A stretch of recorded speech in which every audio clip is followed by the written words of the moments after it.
First, we will begin with an official group photo. Foreign Affairs Minister Chrystia Freeland met today with her Chinese counterpart on the sidelines of a summit for Southeast Asian nations in Bangkok.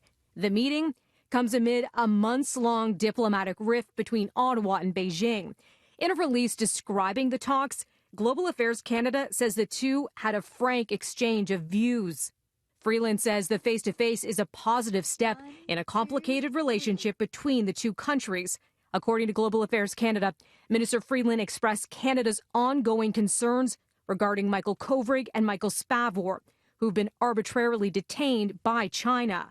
Canada has repeatedly called for the immediate release of the two Canadians held by Beijing since December.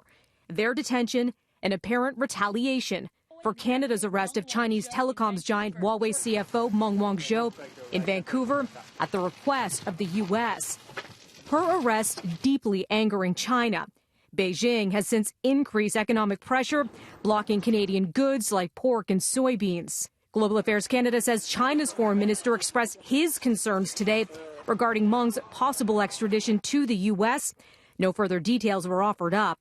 Freeland says the two agreed to continue talks.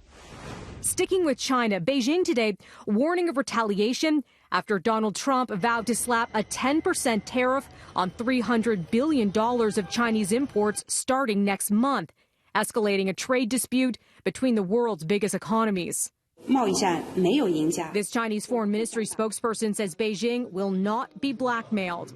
The tariffs would extend Trump's duties to nearly all of the Chinese goods imported by the U.S. The proposed move triggered by a lack of progress in U.S.-China trade talks in Shanghai this week. My people came back.